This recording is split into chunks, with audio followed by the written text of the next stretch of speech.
আমার নতুন সংসার, সবেমাত্র বিয়ে হয়েছে। শ্বশুরবাড়ি এসেছি দ্বিতীয়বার। আমার হাজব্যান্ড আর আমি বসে গল্প করতেছিলাম। এমন সময় আমার শাশুড়ি মা এসে আমার হাজব্যান্ডকে জিজ্ঞাসা করলো, বাবা, তুমি আমাকে বেশি ভালোবাসো না বৌমাকে বেশি ভালোবাসো? তো আমার হাজব্যান্ড একবার আমার দিকে তাকায়, একবার আমার শাশুড়ি মার দিকে তাকায়। হতভম্ব হয়ে দাঁড়িয়ে আছে, সে কি বলবে বুঝতে পারছে না।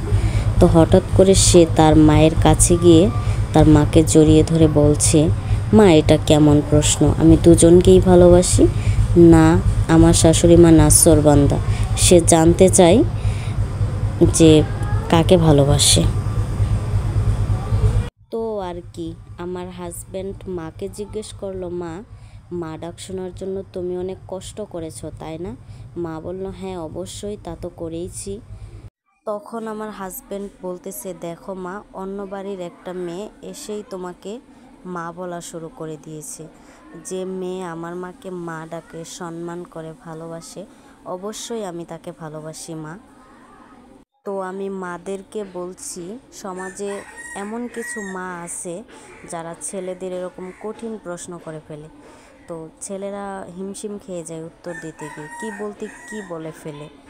তো মাদেরকে বলছি, মারা কখনো এরকম প্রশ্ন করবেন না যে প্রশ্ন দিতে গিয়ে ছেলেদের যাই অবস্থা হয়। মা আর বউ দুজনের দিক থেকে একেবারে পারফেক্ট। মায়ের জায়গা কখনো বউ নিতে পারবে না, বউয়ের জায়গা কখনো মা নিতে পারবে না। এটা আপনাদেরকে বুঝতে হবে। দুজনের দিক থেকে একেবারে পারফেক্ট। সমাজে এমন কিছু শাশুড়ি মা আছে যে মানুষের দ্বারে গিয়ে বলে বেড়ায়, আমার ছেলেটা বউ পাগল। এটা কখনোই করবেন না। যদি এরকমটাই হয় তাহলে বুঝবেন আপনার ছেলেটার চরিত্র ঠিক আছে। যে ছেলে এক নারীতে আসক্ত হয় তার চরিত্র ঠিক, এটা আপনার গর্ব করা উচিত। আপনি একজন চরিত্রবান ছেলের মা। আর আমার ভাইয়াদের বলছি, যদি কখনো এরকম প্রশ্নের সম্মুখীন হও তখন ঠিক উত্তরটা এভাবেই দিবা, যাতে করে কোনো প্রবলেম ফেস করতে না হয় তোমাদের। সেটাতে বুঝতে পারবে না যে তুমি মাকে বেশি ভালোবাসো না তোমার বউকে বেশি ভালোবাসো। তো দুজনকেই কনভিন্স করতে পারবা। কেমন? মা এমন একটা শব্দ যা পৃথিবীর কোনো কিছুর সাথে তুলনা করা যায় না।